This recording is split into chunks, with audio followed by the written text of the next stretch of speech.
Thank you very much, team. Excellent work once more. Lost and found Verity. John Hocknull was a Kiap in 1971. What is a Kiap? It's a contraction and a corruption. It was the Pidgin English. This is set in New Guinea, this story. And it's the Pidgin English version of the original German word for Kapitän, and they now call it Kiaps. Anyway, he was there. He really cared so much about the villagers, the people he worked with, while he was part of a team trying to teach independence to Papua New Guineans. But he wanted to go back and find some of the people in that village. Let's have a look.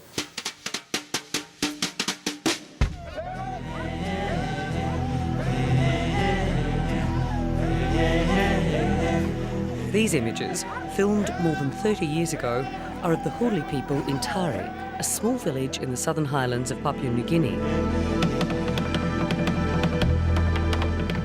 A place John and Morag Hocknull called home for 4 years. It was definitely a culture shock, but we were there to live a life experience that really cannot be replaced. The year was 1973, and John had just taken up an Australian government offer to become a local administrator, otherwise known as a Kiap. We signed the contract, and then Morag and I decided we'd actually get an atlas out to find out where Papua New Guinea was, because we had no idea. We didn't have a clue where we were going. But I took off, and Morag followed a month later, and that was it, the beginning of a big adventure. On paper, a Kiap's role was to help govern the fragmented and often warring groups of villagers and help pave the way for a transition to independence. In reality, the Kiaps had a hand in everything. I was it. I was the officer in charge. I had to look after the Commonwealth Bank and the post office, and I was the commissioned police officer that actually told the policemen to go off and investigate and arrest people, and then I was actually the officer in charge of the calaboose, the little lockup that we had, so I actually had to look after the prisoners that I'd convicted. And that's the type of work we did. John hasn't been back to Tari since 1977, and he's asked for our help to find out how the village fared, and in particular, 3 very special friends. One of those was a man named Hogogo, the second in charge of the village. Hogogo was a real character. He was a bit of a political mover and shaker in the area, and a very, very astute guy. Learnt Pidgin English very, very quickly. I only hope that Hogogo is still alive, because I'd really like to go and shake his hand, because he was a real character. John and Morag also became very close to another couple, Stephen and Jacinta. They were a really nice couple. Morag and I were invited to the wedding, and Morag baked the wedding cake, and that was an interesting exercise in trying to get icing to actually work in the tropics.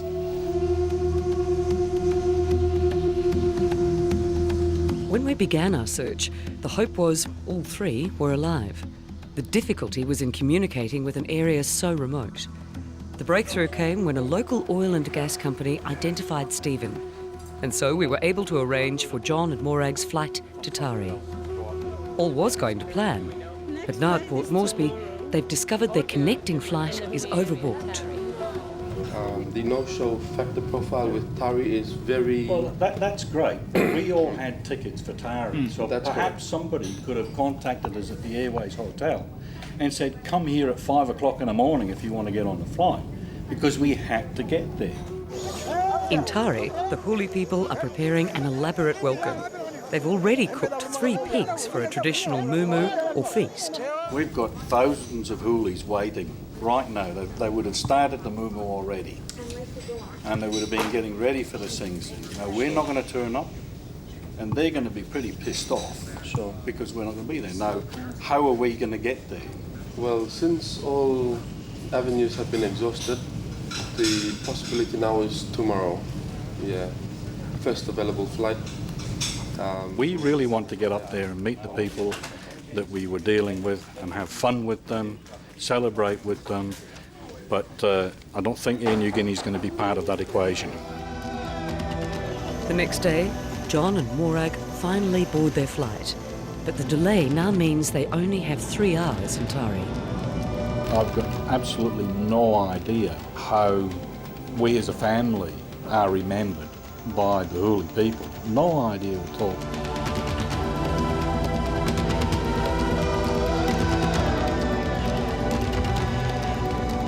I'm John, yeah. Gibson Bobby. Stephen Lialu. How you doing? Hi, Stephen, how are you? Well done. Stephen, Hogogo and Jacinta are all there to greet them. Oh, this is brilliant. I'm overwhelmed with the reception.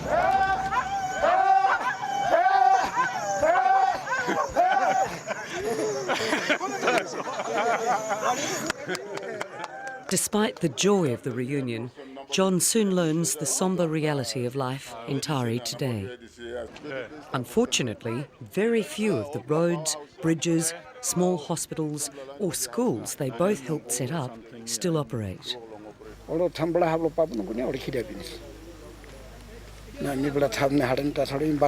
we had set up that provincial government and then all this, we thought they will give us money to maintain the plantations and roads and bridges, all this, but no money go and sell a pocket long all now. Service long, people know that, so. And most of them, that's why order something broke down.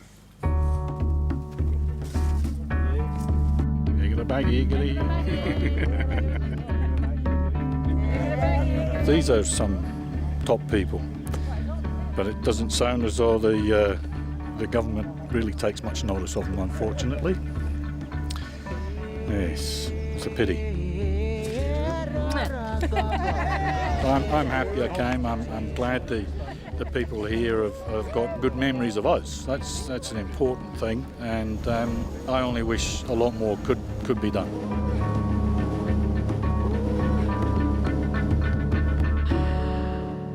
Apparently a nightmare getting that organised. It was just crazy. They were booked to go for 3 days originally. Then there were flight problems, the visa problems, all sorts of things. At the last moment, they were reduced to 24 hours. Then they got bumped off the plane. And so they only had 4 hours there. Whirlwind tour. What John, though, was very keen to do and has continued to do, even though he's been back here, is to contact the mining companies and to tell them what they need to be doing to assist the people in Papua New Guinea. He's very disappointed with the way the country is being run now, and clearly it's not fulfilling its potential. Thank you, Verity. Thank you, guys. I hope you had fun. I hope you enjoyed watching it, because we'll be doing all